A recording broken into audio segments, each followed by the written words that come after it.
Pour échapper à toute poursuite, les armateurs ont inventé l'ultime parade, la One Ship Company. Un bateau, une compagnie. Ainsi, chaque navire est une société à part entière enregistrée dans un paradis fiscal et bien sûr sous un nom fictif. Ainsi, en cas de naufrage, il est difficile de retrouver l'armateur, un système d'impunité parfaitement légal. Exemple, en 1996, le Cordillera coule au large de l'Afrique du Sud. Bilan, 29 morts. Protégé par sa One Ship Company, l'armateur n'indemnisera jamais les familles des marins. Mieux, il ne sera jamais poursuivi. Alors, pour dénoncer cette injustice légale, ITF, le syndicat, a enquêté. Son but, retrouver l'armateur, puis prouver ses négligences et engager une action en justice. Une première. Mais pour débuter l'enquête, il a fallu retrouver l'épave et comprendre les causes du naufrage.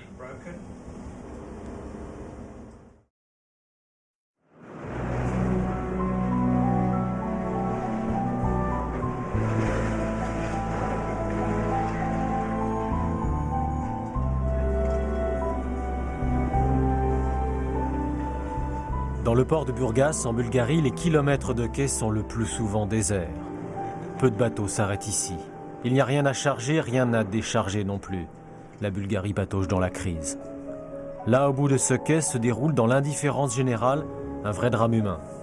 Ce bateau a été abandonné à Burgas par son armateur en septembre 1999. Il s'appelle l'Olgaji.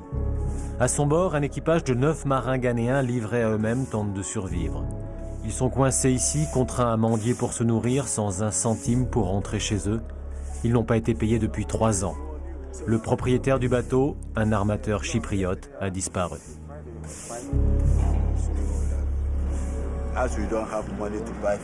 Nous n'avons pas d'argent, ni pour acheter du poisson, ni pour acheter de la viande. Alors pour nous, l'unique façon de se procurer à manger, c'est de monter une ligne et de descendre pêcher des tout petits poissons. Des fois ça marche, d'autres fois non. Voilà comment nous survivons ici.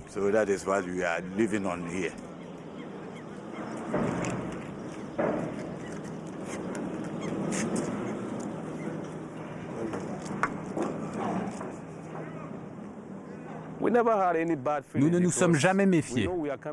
On devait conduire le bateau ici pour le mettre en cale sèche, puis rentrer chez nous. Nous n'avons jamais eu le moindre soupçon. L'armateur était très cordial avec nous. Il nous payait même un verre à tous de temps en temps. On partageait des choses comme ça. On ne se méfiait pas de lui. Mais lui, il avait déjà en tête de nous jeter ici, de nous abandonner.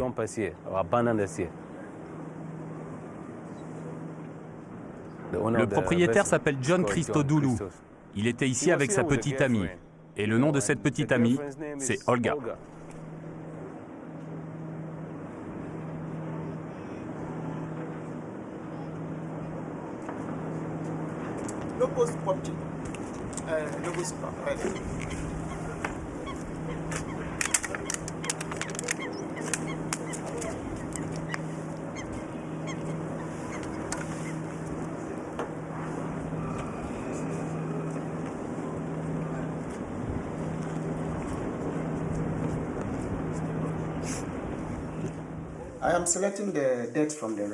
Je trie le riz pour en retirer les saletés.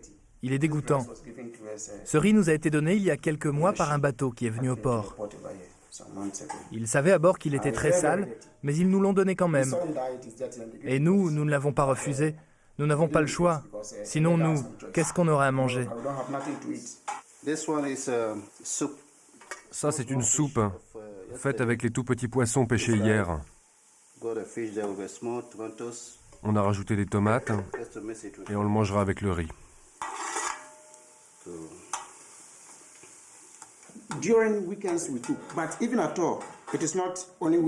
Nous ne cuisinons que le week-end. Enfin, pas tous les week-ends. Seulement quand on a du riz ou quelque chose à préparer. En tout cas, ce n'est pas tous les jours.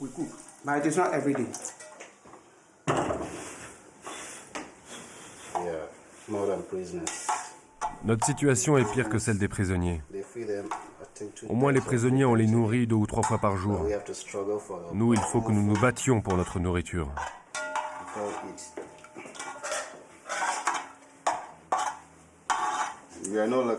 On n'a pas de chance. On n'a attrapé que ces 5 tout petits poissons. Ils sont vraiment minuscules. On va faire avec.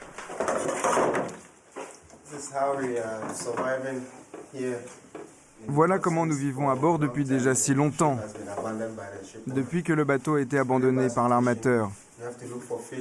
Nous sommes dans une très mauvaise situation. Pour cuisiner, nous devons pêcher et mendier un peu de riz. C'est terrible. Nous espérons que le monde va enfin se préoccuper de ces abandons de bateaux, parce que c'est une situation horrible pour les marins.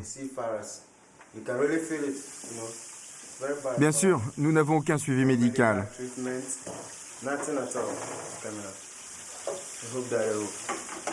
J'espère que les organisations internationales vont enfin un jour se mobiliser et que cette menace disparaîtra de l'univers des marins.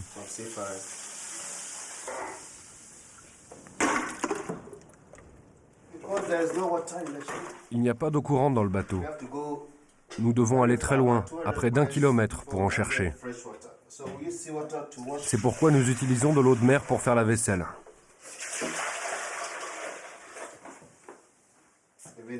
L'endroit où nous puisons de l'eau n'est pas propre. Les Bulgares, eux, ne la boivent pas. Nous devons nous en contenter.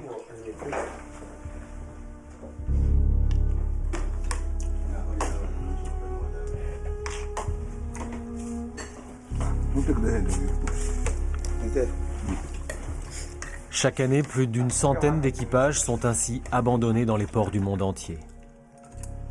Avec les naufrages et les marées noires, ces abandons de navires sont la part honteuse d'un monde secret, celui du transport maritime.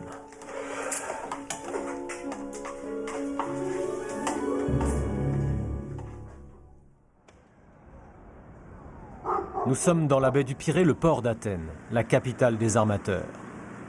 De leur bureau de la rue Aktimiaouli, les propriétaires grecs contrôlent des milliers de navires sur les mers du monde entier.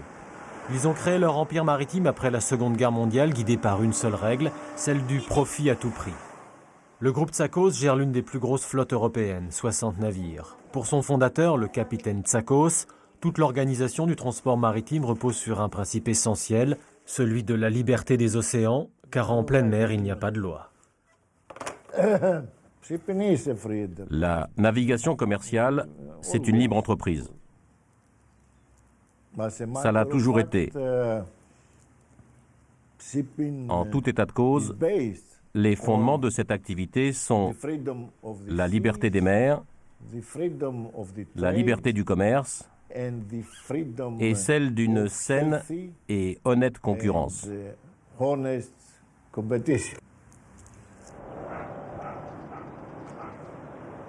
La baie du Pirée est une gigantesque réserve à bateaux. On y trouve les pavillons du monde entier. Un marché d'occasion à flot où les coques passent de main en main. Ici, on rafistole les navires pour les rendre présentables. C'est le lieu idéal pour se faire une idée de l'état général de la flotte marchande.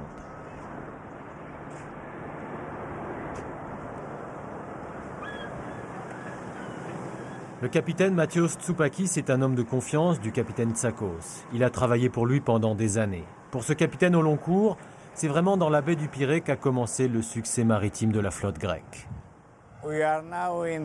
Nous sommes dans l'isthme, entre Kinosoura et Perama. Cette zone est utilisée exclusivement pour la réparation des bateaux ou leur nettoyage avant le début des réparations. Comme vous le voyez, il y a des vieux navires. Certains ont même déjà coulé. C'est plus ou moins un cimetière de bateaux.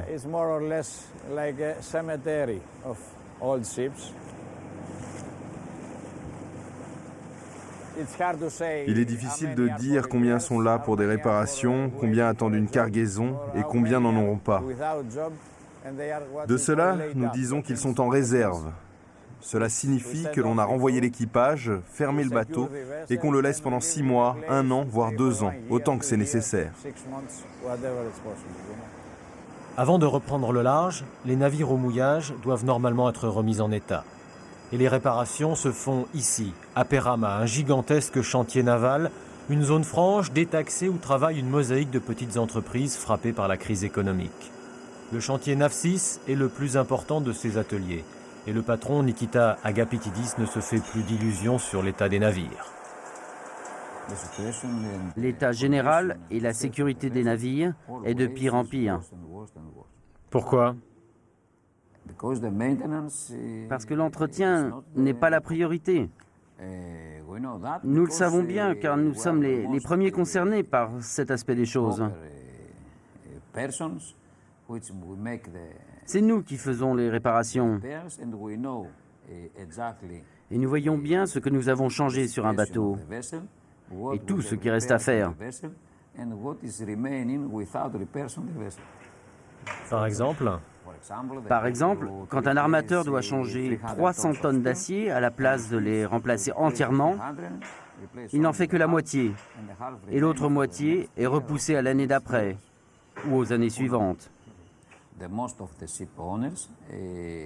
La majorité des propriétaires de bateaux reportent toutes les réparations. Alors, cela crée, des difficultés pour les chantiers navals.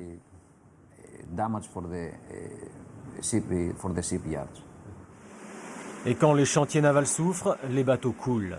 Car aujourd'hui, le quart de la flotte mondiale ne répond plus aux normes de sécurité. Pourquoi? Parce qu'un bateau, même à bout de souffle, peut encore rapporter de l'argent. Exemple ici, au chantier d'Elef6, on n'hésite pas à réparer des navires de plus de 50 ans. Car c'est le marché qui dicte la carrière de ces bateaux. Si le prix du transport monte, même les plus mauvais cargos peuvent donc être rentables. Alors le talent des armateurs, c'est de spéculer sur le prix des coques.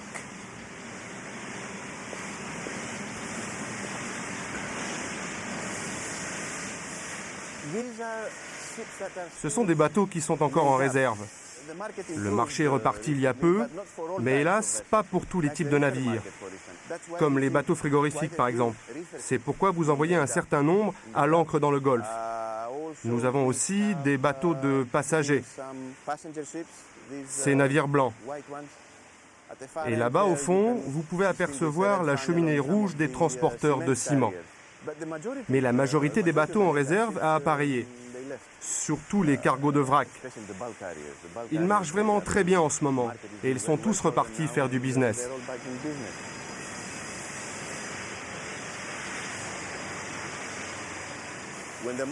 Quand le marché est si favorable, les armateurs ne veulent pas arrêter leurs navires. Ils gagnent beaucoup d'argent et considèrent qu'ils n'en gagneront peut-être pas autant plus tard. Alors ce n'est vraiment pas le temps de penser à immobiliser les bateaux pour des réparations. C'est le temps de se concentrer sur le commerce et de faire de l'argent. Mais quand le marché baissera, est-ce qu'ils auront de l'argent pour payer les chantiers? Si, ils en auront. Au moins je l'espère, car lorsque le marché s'effondrera à nouveau, que vont-ils faire de tout l'argent qu'ils ont gagné avant? Ils devront en dépenser une partie pour l'entretien des bateaux. Enfin, espérons qu'ils le feront. Ils doivent le faire. La flotte mondiale se dégrade. Le capitaine Tsakos ne le nie pas. Mais pour lui, le fautif, c'est la récession économique. Depuis 25 ans, le transport maritime souffre, et encore plus celui des pétroliers. La qualité et la sécurité, ça coûte une fortune, ça revient très cher. Et les gens qui font naviguer leurs produits sur les bateaux devraient donner aux pauvres armateurs quelques centimes de plus du profit pour qu'ils prennent meilleur soin de leurs bateaux. Et ils devraient savoir que s'ils ne veulent pas payer plus que ça, alors ils n'auront pas plus que ça comme qualité. Et peut-on dire que l'histoire du transport maritime est celle du capitalisme? Oui. Je n'y avais jamais pensé, mais oui, vous pouvez le dire.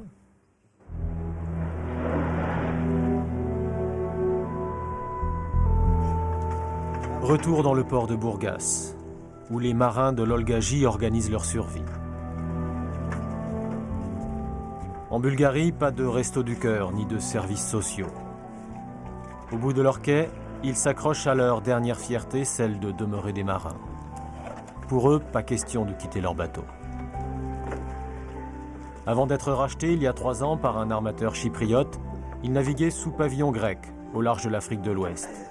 Et ironie du sort, À l'époque, il travaillait pour le Haut Commissariat des Nations Unies aux réfugiés.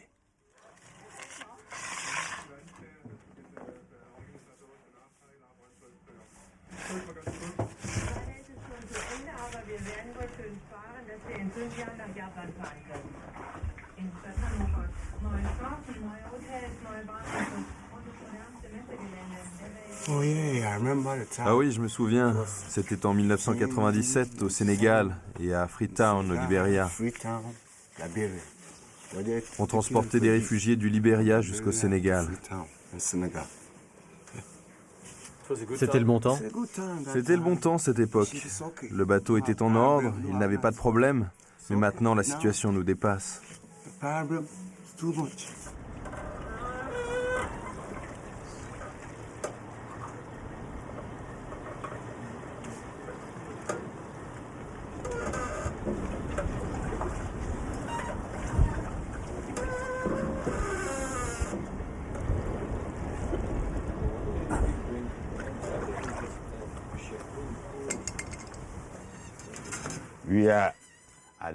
Nous sommes dans la classe économique. Nous l'appelons seconde classe. Les sièges sont comme dans les avions. Vous pouvez vous asseoir, basculer et vous relaxer. Et nous avions des gilets de sauvetage pour chaque passager. Regardez comme c'est confortable. Vous pouvez vous détendre sans souci. Nous avions une sono et un docteur diplômé. Le médecin et le steward passaient dans les rangs quand les gens avaient le mal de mer. C'était vraiment super animé. Ouais, c'était très vivant. Et les gens nous appréciaient. Nous étions les premiers au large sur la route de l'Afrique de l'Ouest.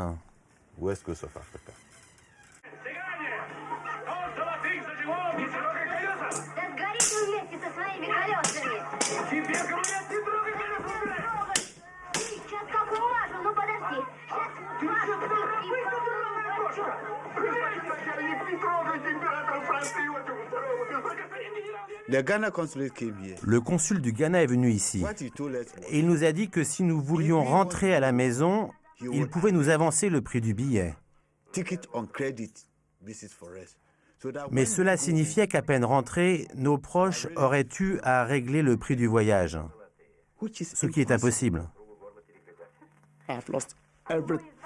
J'ai tout perdu. Et ils veulent que je rentre chez moi les mains vides? Jamais. Je préfère mourir ici que rentrer à la maison.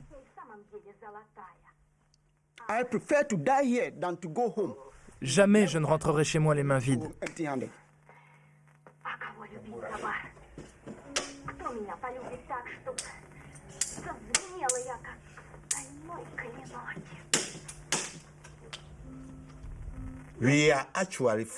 Nous nous battons pour nos droits, pour notre dignité.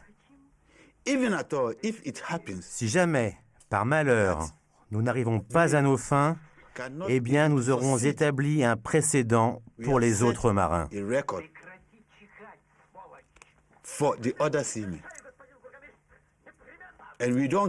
Et alors, peu nous importera de perdre la vie pour cette lutte.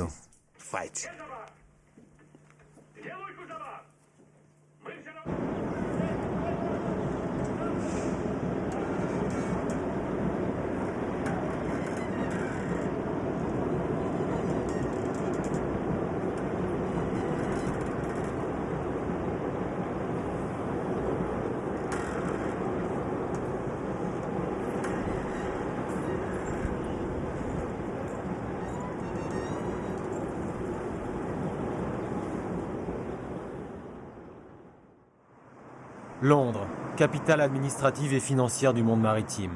Là, depuis un siècle, un syndicat, ITF, la puissante Fédération internationale des transports, se bat pour les équipages.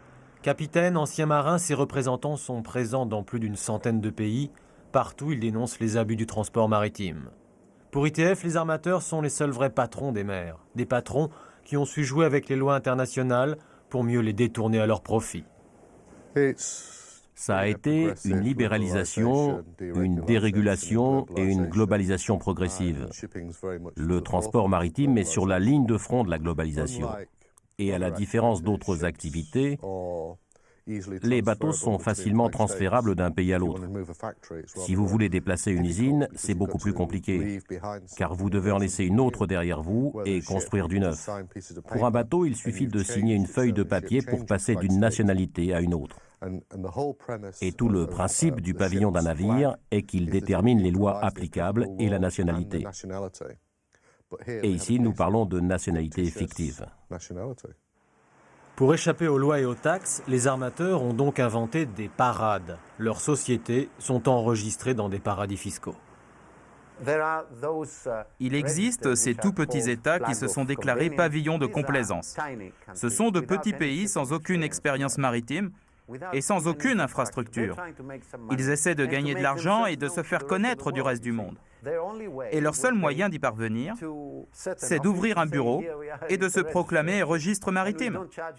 Ensuite, ils ne prennent aucune taxe, ou à peine, allez, mettons, $1000 par année et par bateau. Vous ne payez pas d'impôts, personne ne sait quels sont vos revenus, et aussi quelle est votre fortune. Et en plus, vous avez votre compte en banque au nom d'une autre société. On appelle ça des sociétés offshore. Offshore signifie qu'elles ne sont pas sur la terre. Elles sont quelque part au large. Libéria, Vanuatu, Panama, la liste est longue. Pour immatriculer leurs navires, les armateurs choisissent des pays sans police, sans justice, sans loi. Avec un pavillon français, vous avez une véritable société avec des actifs et des dirigeants responsables des opérations commerciales du navire sur le territoire français. Ainsi, les autorités françaises peuvent exercer normalement leur pouvoir judiciaire. Mais si vous avez une simple société par navire, une one-ship company, sans aucun contrôle juridique, sans argent, sans actifs, et dont vous ne savez même pas qui est le propriétaire, comment exercer le moindre contrôle ?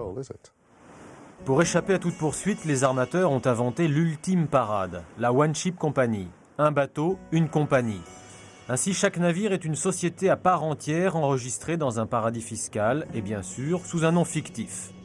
Ainsi, en cas de naufrage, il est difficile de retrouver l'armateur, un système d'impunité parfaitement légal. Exemple, en 1996, le Cordillera coule au large de l'Afrique du Sud. Bilan, 29 morts. Protégé par sa One Ship Company, l'armateur n'indemnisera jamais les familles des marins.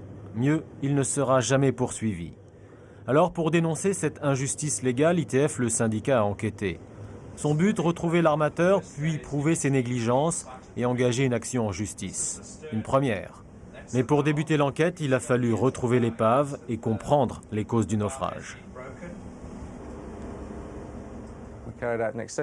Nous avons entrepris une large enquête pour savoir comment le bateau était entretenu, et aussi une plongée sur l'épave pour découvrir son état. Dans ce combat, ITF a dépensé des millions de dollars.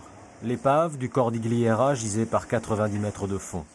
La plongée a été effectuée quelques mois seulement après le naufrage. Tout le fond est parti. Regardons dans la cale.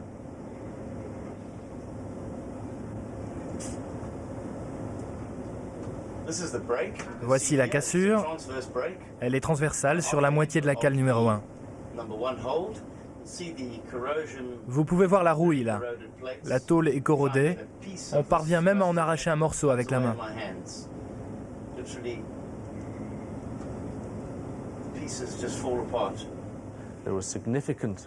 Il y avait de la corrosion de façon significative qui touchait à la structure même du navire.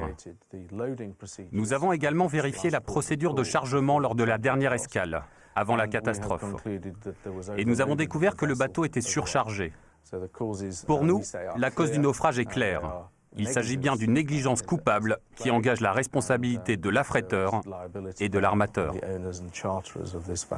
La responsabilité de l'armateur ne fait plus aucun doute. La balle peut maintenant passer dans le camp des avocats d'ITF. La bataille juridique peut débuter. Nous apprenons assez vite que le navire Cordillera, certes propriété de la société Bernard Shipping, est en fait contrôlé par un armateur du nom d'Ashok Sinha. La société Sina Shipping, qui est contrôlée par M. Ashok Sinha, est organisée en single ship company, c'est-à-dire que la propriété de chacun de ces navires, à l'époque, M. Sinha était propriétaire de 4 navires, est celle d'une seule et même société, toujours immatriculée dans un pavillon de complaisance, au cas d'espèce le Liberia. Le Cordillera coule. Pour Ashok Sinha, directement, les conséquences ne sont pas dramatiques. Il perd un de ses 4 navires, mais son exposition à l'égard de la cargaison qui était à bord et à l'égard des ayants droit des victimes se limite à la liquidation de la société qui était à l'époque propriétaire du navire. Il en tire même une plus-value grâce à l'assurance. On peut imaginer que, considérant le coût d'investissement initial relatif à l'acquisition de ce navire, il peut retirer une plus-value du fait du règlement en perte totale par les assureurs du Cordillera de ce navire. Pour la perte du Cordillera, Ashok Sinha va toucher près de 5 millions de dollars de primes d'assurance, le double de la valeur d'achat du bateau. Car c'est l'armateur lui-même qui décide de la valeur de sa coque. 5 millions de dollars et pas un sou pour les familles des marins disparus. Les familles n'ont rien reçu de la part d'Ashok Sinha, ni d'aucune de ses sociétés. Le seul à avoir aidé les familles pendant tout ce temps, c'est ITF. Des offres ont été faites par Ashok Sinha par l'intermédiaire de ses avocats, mais limitées aux indemnités contractuelles, et à la condition que les familles renoncent à toute poursuite dans le monde entier. Nous disons que les familles ont droit à ces indemnités, mais que cela ne doit pas les empêcher de porter plainte n'importe où dans le monde pour négligence. Pourquoi l'a-t-on laissé se détériorer à ce point? C'est la faillite d'un système, celle du pavillon panaméen et des sociétés de classification. N'oubliez pas que ces sociétés de classification dont nous parlons sont des organismes reconnus à qui les États délèguent leurs responsabilités de contrôle. Comme pour les voitures, le contrôle technique des bateaux est assuré par des entreprises privées, les sociétés de classification. Elles sont censées garantir le bon état des navires. Le Lloyd's Register est la plus ancienne et la plus réputée. Alan Gavin en est le directeur. Nous avons des responsabilités, mais nous n'avons pas toutes les responsabilités. Il y a beaucoup d'acteurs dans le domaine maritime et les sociétés de classification en font partie. Ce que nous avons, c'est une organisation construite autour d'un calendrier d'inspection sur 5 ans. Sur cette période, la Lloyd's, comme les autres sociétés de classification, vérifie entièrement les bateaux, y compris les machines. Nous le faisons en menant des vérifications annuelles, une mise en cale sèche tous les 2 ans et demi et une visite spéciale très complète tous les 5 ans. Nous dépendons aussi de la bonne volonté du propriétaire à entretenir correctement son navire. Si quelque chose arrive sur le bateau et qu'il ne nous en avertit pas, il nous est impossible de le voir avant le prochain contrôle. Sur la rouille de ses cargos, Ashok Sinha a gagné beaucoup d'argent. Alors quand il est à Londres, il réside dans l'un des plus grands palaces de la ville, le Claridge's. Est-ce que M. Ashok Sinha est à l'hôtel? Non. Quand il vient à Londres, il s'installe ici, mais il n'est pas un client permanent.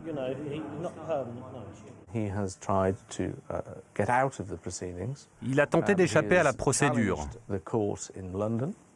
Il a défié la cour à Londres, mais il a aussi tenté une contre-attaque en Inde, le pays dont il est ressortissant. Toutes ces manœuvres ont retardé l'affaire de plus d'1 an, et elles ont toutes échoué. Et maintenant qu'il doit faire face à ses responsabilités en Angleterre, il a choisi de tout ignorer. Par une indiscrétion, nous avons pu le joindre sur son portable. Je voudrais vous dire quelque chose à propos du Cordillera, dont le cas est entre les mains des avocats. Des indemnités ont été offertes à tous les membres d'équipage et officiers, mais ils ont refusé, car ITF leur a dit qu'ils pouvaient toucher 5 fois plus. Aujourd'hui, les membres d'équipage n'ont pas été payés, et ils ne seront pas payés. Combien de bateaux avez-vous? Nous n'avons plus qu'un bateau. C'est le Devo, n'est-ce pas? Oui. Et où navigue-t-il aujourd'hui? Vous comprendrez que c'est un peu délicat de vous le dire. Mais vous me confirmez que vous n'avez plus qu'un navire en activité aujourd'hui? Vous savez, je ne souhaite pas vous en dire plus, pour des raisons de procédure juridique. Alors nous avons demandé à ITF si eux avaient des nouvelles du Devo. Si on tape le nom Devo, on trouve 5 dossiers. Nous nous sommes occupés de ce navire à 5 occasions depuis juillet 1995. Le cas le plus récent,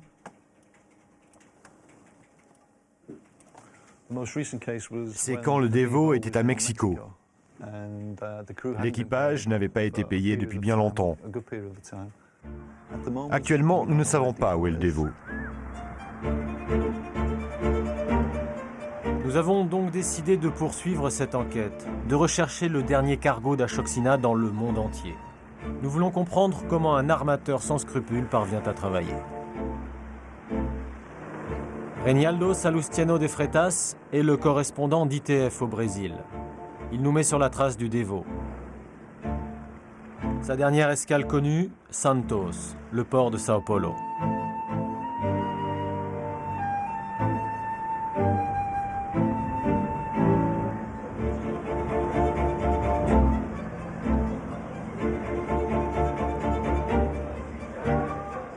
Le Devo est venu à Santos chargé du sucre de canne, une cargaison bon marché pour des cargos de second choix, à l'image de ce bateau.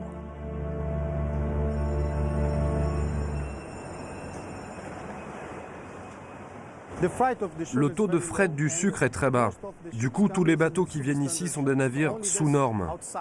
Il n'y a que les sociétés outsiders qui acceptent de travailler pour des taux de fret aussi bas.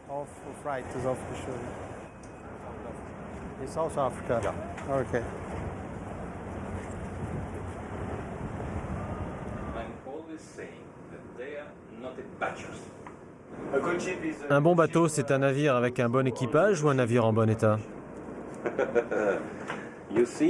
Vous voyez, notre travail, c'est d'entretenir le bateau.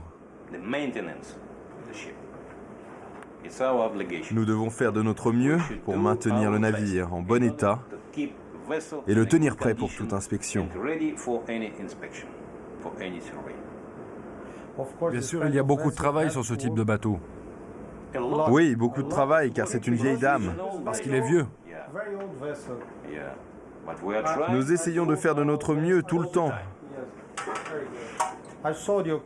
J'ai vu que votre équipage travaillait dur sur le pont. Oui, car ils sont russes. Les Russes travaillent dur. Toujours, toujours.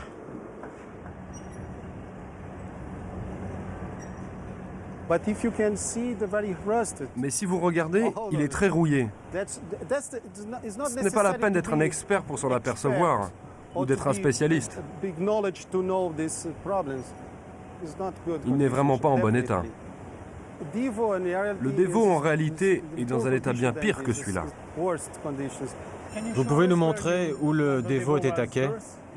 Oui, bien sûr. Ce n'est pas très loin, il était là-bas, à 200 mètres.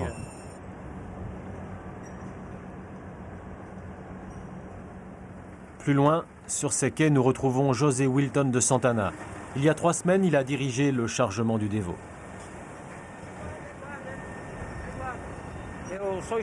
Je suis docker, je travaille ici depuis 12 ans.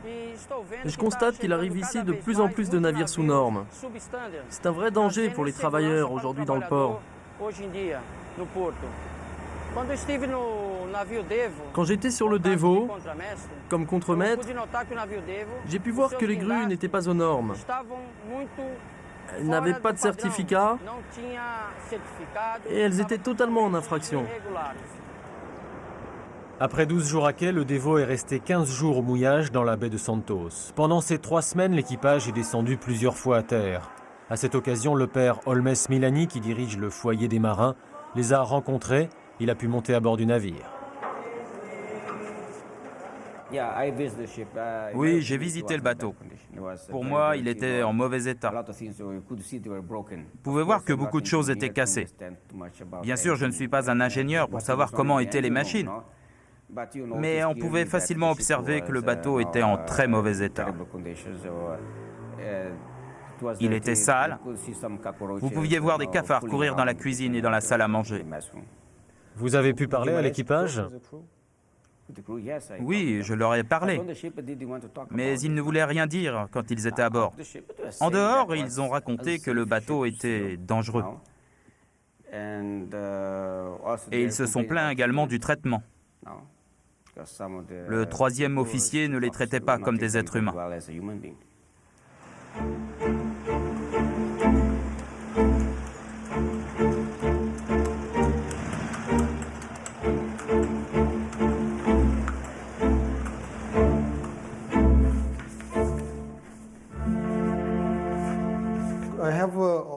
J'ai toutes les informations concernant le Devo, ses caractéristiques et la liste d'équipage.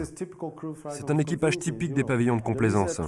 Voyez, il y a 3 nationalités, indien, russe et birman. Il a été construit en 1979, il est enregistré à Nassau et la société de classification, c'est le Lloyd's Register. Je traite souvent avec des navires en mauvais état. Ils sont pourtant inspectés par les meilleures sociétés de classification. Le Cordillera, le premier bateau d'Ashoxina, était comme le Devo, classé par le Lloyd's Register. Nous décidons de nous rendre au bureau du Lloyd's, à Santos. Mais là, pas question de nous communiquer quoi que ce soit sur le Devo. Non, je n'ai aucune déclaration à faire. Nous ne sommes pas autorisés à dire quoi que ce soit. Comme dans toutes les sociétés, une filiale doit suivre les ordres de la maison mère. Non, je n'ai aucune déclaration à faire. Vous devez demander à Londres.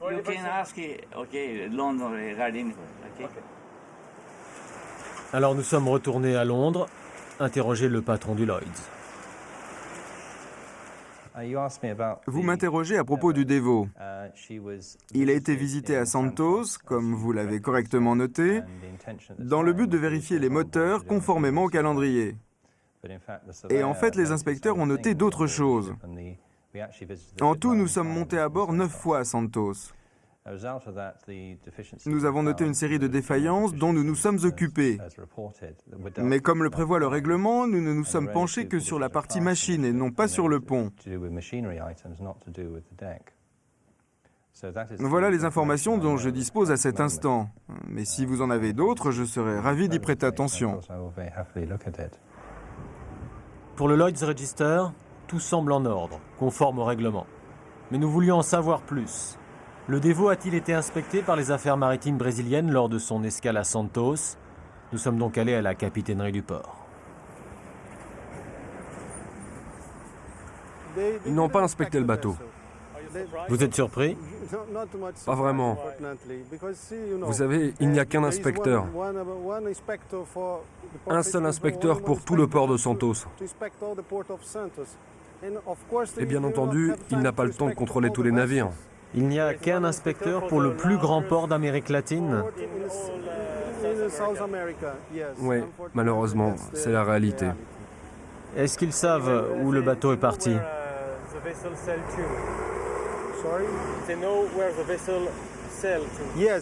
Oui, ils le savent.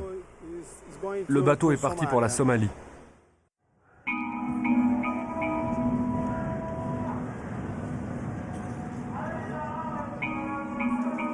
Nous n'avons pas retrouvé le Devo en Somalie. Alors nous l'avons recherché dans tous les ports d'Afrique de l'Est, de Cape Town à la Corne de l'Afrique.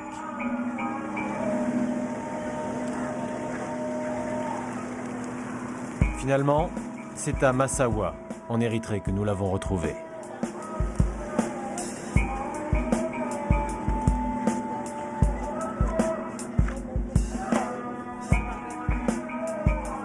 Le Devo déchargeait le sucre embarqué au Brésil.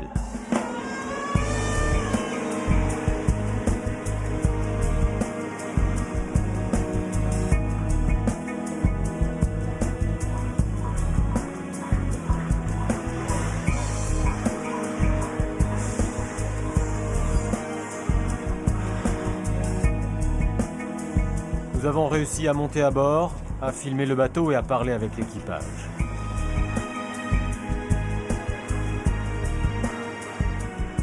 Le Devo est bien ce tas de rouille qu'on nous avait décrit à Santos.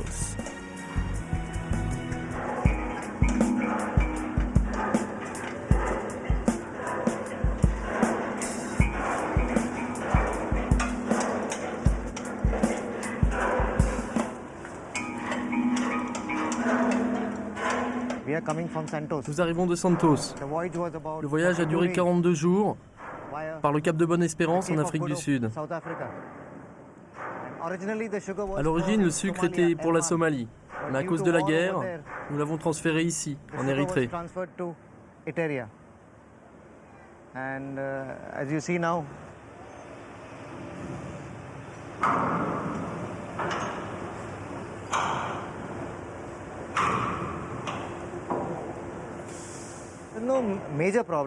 Il n'y a pas de gros problème, mais de l'entretien. Avant, le bateau naviguait entre l'Europe et les États-Unis, où les réparations sont très chères. Alors peut-être que le propriétaire ne trouvait pas assez de cargaison pour entretenir le navire. Maintenant, nous avons du travail et du temps. On essaye de faire de notre mieux. Et le mieux pour l'équipage du Devo, c'est gratter la rouille avec un manche à balai ou un bambou.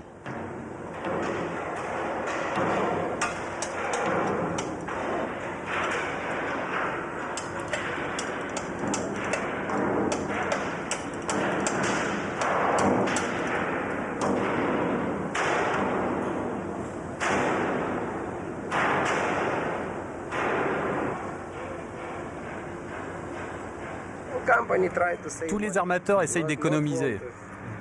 Mais pourquoi ne peignez-vous pas ce bateau? Si, on essaye. Ici, on a peint. Enfin, on a essayé. Mais 1 litre de peinture coûte 100 francs.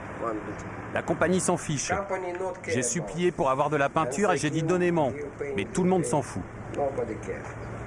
Et vous avez de l'eau? Oui, on en a, mais de temps en temps. 1 heure ou 2 par jour. Parce qu'il y a une très grosse fuite dans la salle des machines. Et vous avez connu d'autres navires dans le même état? Oui. Oh oui.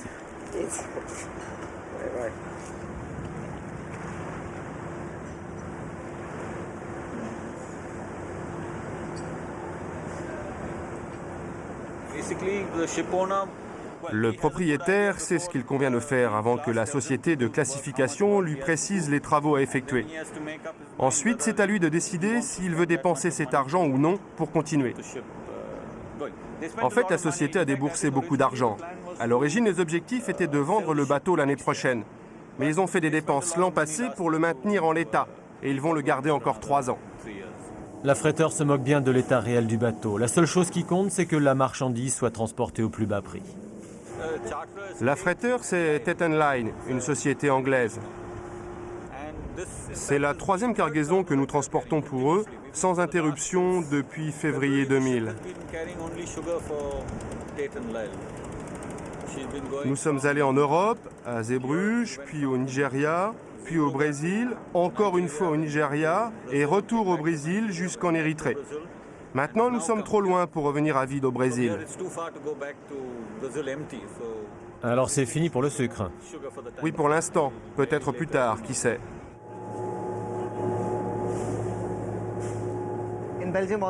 En Belgique, ils nous ont donné un avertissement. Ils nous ont dit « Ne revenez plus. Si vous voulez revenir, vous devez tout mettre en conformité avec nos règlements. Sinon, ne revenez pas. » Et qu'est-ce que vous pensez des contrôles dans les ports? Vous pensez que c'est une bonne chose? Ces inspections dans les ports, c'est une très bonne chose. Parce que la première chose qu'ils inspectent est la condition générale du bateau et les équipements de sécurité, comme les radeaux de sauvetage et tout l'équipement de lutte contre l'incendie et les écoutilles. Parce que, je vous le dis, le propriétaire essaye de garder le moins de monde possible, mais le plus de travail et le minimum de salaire. Alors quand les inspecteurs des ports viennent à bord, ils disent « Wow, 24 personnes, cela ne suffit pas, vous devez être plus nombreux. » Et l'armateur doit s'aligner. Il demande aussi à mettre les radeaux de sauvetage sur le pont pour vérifier. Et il note au procès verbal. Et tout cela aide. Ça aide tous les marins. Pas uniquement moi, et les gens de cette compagnie, mais tous les marins du monde. En ce qui concerne la sécurité, les marins n'ont pas le droit au chapitre quand leur bateau est classé par le Lloyd's Register. Peut-on faire confiance aux sociétés de classification? En tant que marin, vous n'avez pas le choix. Sinon, à qui faire confiance? Elles sont indépendantes, elles font leur travail, elles ont leurs règlements. Et je n'ai jamais rencontré un contrôleur qui soit très coulant. Alors je pense qu'on peut leur faire confiance, même si elles sont très critiquées quand un bateau fait naufrage. Mais personne n'est parfait.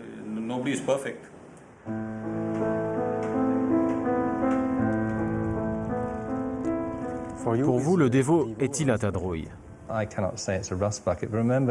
Je ne peux pas dire que c'est un tas de rouille. Rappelez-vous que le terme tas de rouille n'est pas dans le vocabulaire des sociétés de classification.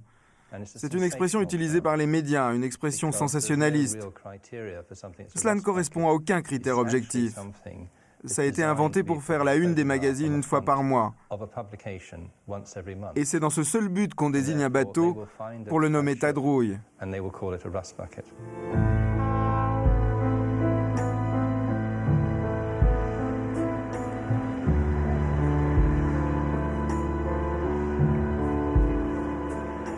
Il faut bien voir que ce sont des navires d'un certain âge qui développent des points de corrosion très importants et qui sont armés par des armateurs qui souhaitent limiter au maximum les coûts d'intervention de la société de classification sur ce navire. Donc la société de classification est confrontée à un paradoxe selon lequel elle doit d'une part assurer une mission de contrôle sur laquelle repose tout le droit maritime, et d'autre part, arriver à un équilibre financier et éviter de perdre comme clients des armateurs qui, si cette société est trop agressive, choisiront une autre société de classification. Le Devo quitte le quai pour un mouillage dans la baie. Là, il attendra sa prochaine destination. Mais cette attente, c'est ce que redoutent le plus les armateurs car elle coûte cher. Alors quand le cargo ne sera plus rentable, le propriétaire cherchera à le revendre ou à l'envoyer à la casse si le prix de la ferraille grimpe. Sinon, le Devo finira probablement abandonné dans un port ou par faire un trou dans l'eau, comme on dit de la centaine de cargos qui coulent chaque année dans l'indifférence. Je ne pense pas qu'il n'y ait qu'une personne à blâmer. Je crois que c'est la faillite totale d'un système. Depuis des années, tant de gens à des postes à responsabilité dans de nombreuses institutions se désintéressent de ce qui se passe dans le monde maritime. Autoriser le système des pavillons de complaisance, alors qu'il n'y a aucun lien réel entre l'État et le bateau, comme cela est pourtant requis par les Nations Unies, est un exemple. Ce qui se passe en mer est loin des yeux, donc loin des préoccupations. Et à moins qu'il n'y ait une marée noire, tout le monde s'en fiche. Dans bien des cas, des bateaux disparaissent et personne ne s'en soucie. Personne ne plonge ou ne localise l'épave. Ce n'est réellement que de l'indifférence. Loin des yeux, loin des préoccupations, c'est un bon résumé.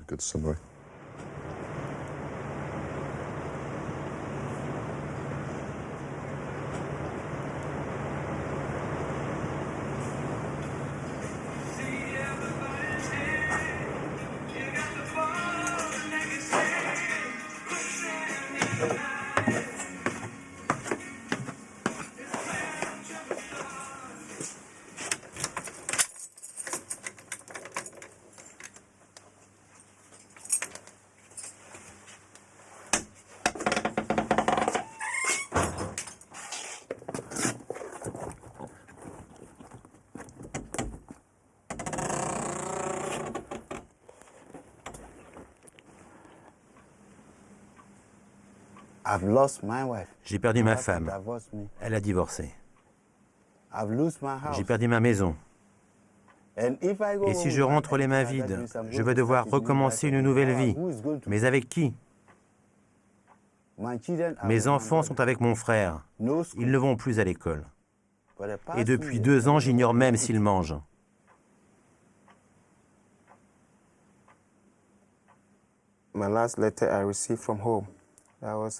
La dernière lettre que j'ai reçue de la maison remonte à 2 mois. On m'avertissait que ma fille était exclue de l'école pour des raisons financières. Ma mère n'est qu'une pauvre boulangère. Et mon père est à l'hôpital. Et je ne peux rien faire coincé ici depuis 2 ans. C'est terrible pour moi. mais aussi pour ma famille.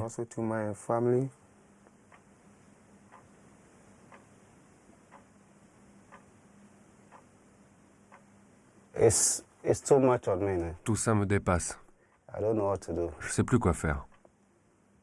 De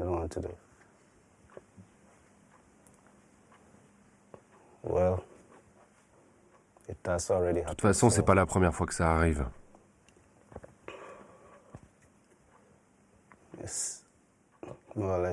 Alors un cas de plus ou de moins. Comme d'habitude, l'armateur a disparu. Et bien sûr, la société officiellement propriétaire du bateau est fictive. Seule certitude, les 9 marins de l'équipage ne toucheront jamais un centime de leurs 3 ans d'arriérés de salaire, même s'ils n'étaient payés que 1400 francs par mois.